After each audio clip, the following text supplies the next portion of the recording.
కర్కాటకం వారికి అంటే కర్కాటక లగ్నము వారికి స్వప్నము ఎటువంటి స్వప్నం వస్తే మీకు కష్టాలు దీని మంచి అదృష్టం కలగబోతుంది. అలాగే మీకు దానికి సంబంధించిన పూర్తి ఇన్ఫర్మేషన్, అసలు స్వప్నం అంటే ఏమిటి అనేటువంటి పూర్తి ఇన్ఫర్మేషన్ ఇవ్వబోతున్నాను మీకు. కాబట్టి ఈ యొక్క అంశాలు చెప్తుంది నేనైనప్పటికీ చెప్పిస్తుంది సాక్షాత్ లలిత అమ్మవారిగా భావిస్తూ, ఆ లలితాంబిక అమ్మవారి యొక్క అనుగ్రహం మీకు పరిపూర్ణంగా కలగాలని మనస్ఫూర్తిగా కోరుకుంటూ, ఇక్కడ స్వప్న శాస్త్రంలో చెప్పబడినటువంటి అంశాల్లో ముఖ్యంగా స్వప్నం అనేటువంటిది అమ్మవారు మన మంచి కోరి, మనందరం అమ్మవారి యొక్క సంతానం కాబట్టి, అంటే ప్రతి జీవరాశి కూడా ఆ పార్వతీ పరమేశ్వరులను కూడా విష్ణు నారాయణ వాళ్ళకి ఇది కాబట్టి వాళ్ళు కాపాడుకుంటుంటారు మన ఎప్పటికప్పుడు. అందుకే మనకి యాదేవి సర్వభూతేషు స్వప్న రూపేణ సంస్థిత అంటుంటారు. మరి మీకు ఏదైనా చూడండి, మంచి అంటే మిమ్మల్ని ఏదో ఇబ్బంది పడుతున్నట్టు కాకుండా జంతువులు వచ్చినా మంచిదే మీకు. పోలీసులు, అగ్ని, జలము గుర్తుపెట్టుకోండి.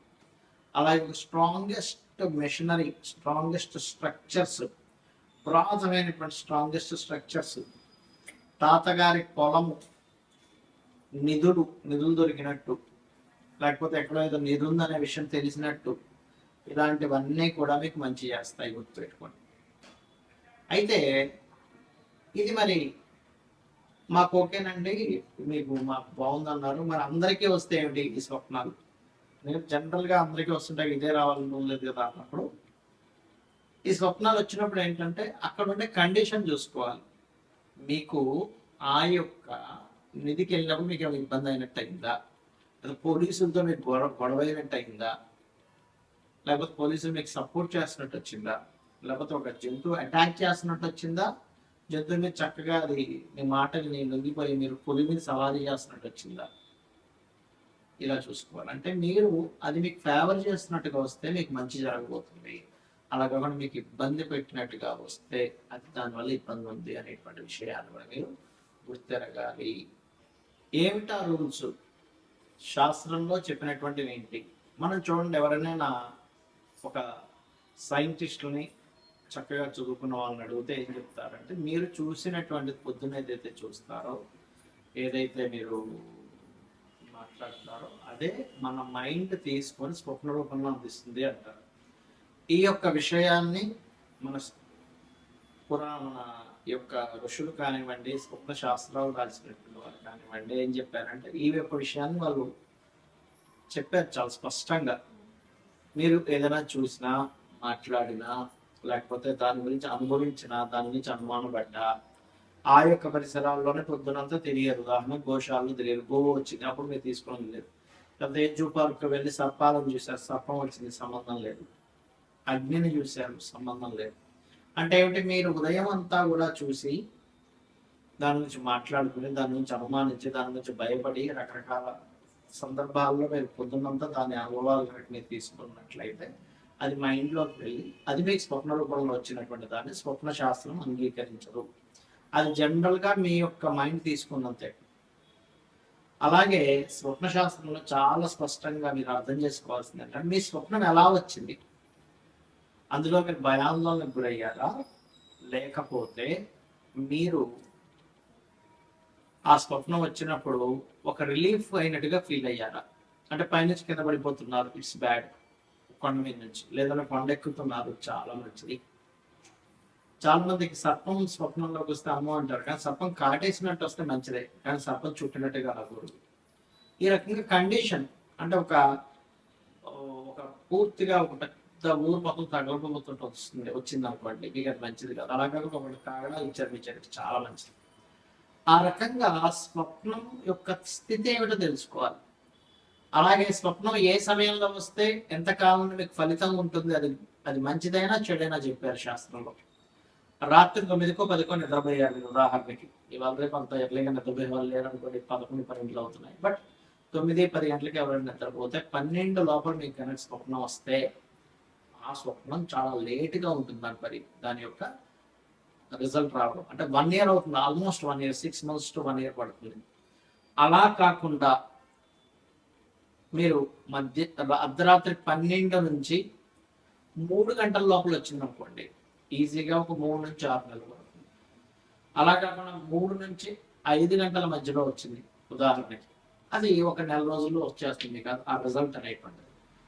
అలా కాకుండా 5 నుంచి 6 లోపల, తెల్లారి లోపల కనుక వస్తే మీకు అది ఒక 15 days 10 days లోపల అవ్వచ్చు.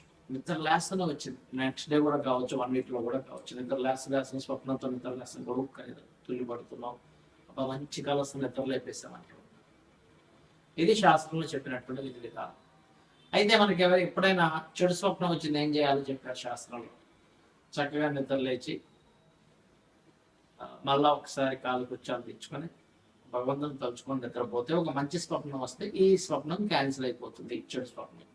అలా కాదండి నాకు 4-5 గంటలప్పుడు ఒక మంచి స్వప్నం వచ్చింది, నిద్ర మెలుగు వచ్చింది, అబ్బాయి ఎంత మంచి స్వప్నం అవుతున్నాను కూడా నిద్రపోవద్దని చెప్పింది. చక్కగా మెలుకోండి, మీరు స్నానపానాలు కార్యక్రమాలు ముగించుకొని దేవతారాధన చేసుకోవాలి. అయితే చాలా మంది చేశారు. తప్పిదం ఏమిటి ఇక్కడ? స్వప్నం రాగానే ఇంట్లో వాళ్ళు చెప్పేస్తారు, అలా చెప్పకూడదు చెప్పింది శాస్త్రం. ఉదయం నిద్రలేచి చక్కగా మీరు మీ యొక్క పూజాది విధానాలు మీ పనులన్నీ చేసుకొని ఆలయానికి వెళ్ళి వచ్చి స్వామివారి దర్శనం చేసుకుని, అమ్మవారు కావచ్చు స్వామివారిని కావచ్చు, దర్శనాది కార్యక్రమాలు అయిపోయిన తర్వాత ఇంటికి వచ్చి మధ్యాహ్నం భోజనం తర్వాత చెప్పాలి. సరే చెడు స్వప్నం వచ్చింది, చక్కగా వెళ్ళి గజేంద్ర మోక్షం కనుక విన్నట్లయితే ఆ యొక్క చెడు స్వప్నం యొక్క తొలగిపోతుంది. అయితే ఇక్కడ ఒక్కొక్కసారి స్వప్నాలు రావడానికి 12వ స్థానంలో ఏదైనా పాపగ్రహం ఉంది, మీది ఏ లగ్నమైనా పర్లేదు, అప్పుడు కూడా వస్తాయి. లేదా పంచమంలో పాపగ్రహాలు ఉన్నాయి, వస్తుంటాయి. అందులో పర్టికులర్గా శని కుజులు కానీ బుధ కుజులు ఇలాంటివి వచ్చినప్పుడు గొడవలు అయినట్టుగా వస్తాయి. రావుకేతులు ఉన్నప్పుడు లేదా సర్పదోషం ఏర్పడినప్పుడు పంచమానికి కానీ 12 కానీ ఆ మహాదశలు అంతర్దశలు నడిచేటప్పుడు కూడా సర్పాలు వస్తాయి. ఒక్కొక్కసారి మనకు నడుస్తున్న మహాదశల వల్ల కూడా ముందుగా ఇండికేషన్ జరుగుతూ ఉంటుంది. అలాంటి చక్కగా మీరు గజేంద్ర మోక్షం వినడం, లేకపోతే స్వప్న వృత్తాంతం లేదా రామాయణ మహాభారతాలు లాంటివి వినడం, రావి చెట్టు చుట్టూ ప్రదక్షిణం చేసుకోవడం, ముఖ్యంగా రాత్రి సమయంలో నిద్రపోయేటప్పుడు నమశివాయ అనేటువంటి నామాన్ని స్మరించుకుంటూ నిద్రపోతే చాలా మంచిదని చెప్తుంది శాస్త్రం. మరియు రాత్రి నుంచి పగలు నిద్ర లేచే వరకు కూడా మీరు నిద్రలో అలా అనుకుంటూ నిద్రపోయారు, కానీ ఉదయం నిద్ర లేచే వరకు నమశివాయ మంత్రం చేసిన ఫలితం వస్తుంది అని చెప్పి శాస్త్రం చెప్తుంది. కావున ఈ యొక్క స్వప్న సంబంధించినటువంటి విషయాల్లో, స్వప్నాలకు సంబంధించినటువంటి విషయాల్లో ఎప్పుడైనా మీకు ఇబ్బందికరమైన స్వప్నం వస్తే భయపడకుండా నేను చెప్పినటువంటి గజేంద్ర మోక్ష ఘట్టాన్ని ఒకసారి తలుచుకున్నా పర్లేదు మొత్తం. ఎందుకంటే 1 hourలో ఉంటుంది, మీరు యూట్యూబ్లో పడితే. అలా కాదండి మేము తలుచుకోవాలనుకుంటే చక్కగా నిద్ర లేచి ధ్యానంలో కూర్చొని ఒక గజ సమూహం, త్రికూట పర్వతం అనేటువంటి పర్వతం ఈ ప్లేన్లో జరగదు, త్రికూట పర్వతంలో జరిగింది, వెళ్తా ఉంది. కొన్ని వేల లక్షల కొన్ని పొలబార్యలతో నీళ్ళలోకి వెళ్ళారు, జలక్రియ దాహం వేసిందని. నీళ్లు త్రాగడం మాత్రమే కాకుండా అక్కడికి వెళ్ళి కాసేపు జలకాలాడి అక్కడ కొంచెం గందరగోళాన్ని సృష్టించారు. లోపల ఉన్నటువంటి ముసలి కదిలి వచ్చి ఆ గజరాజు యొక్క కాలుని పట్టుకుంది. కొంచెం సేపు వాళ్ళిద్దరి మధ్య పోరాటం జరిగింది. దాని తర్వాత ఇక నేను అలసిపోయి శ్రీమన్నారాయణని ఎవరైతే మూలమో వాళ్ళని ప్రార్థించడం జరిగింది. అప్పుడు ఆ విష్ణు కదిలి వచ్చాడు వైకుంఠం నుంచి, వచ్చి చక్రాన్ని వదిలి ఆ యొక్క ముసలి శిరస్సుని ఖండించాడు. ఆ యొక్క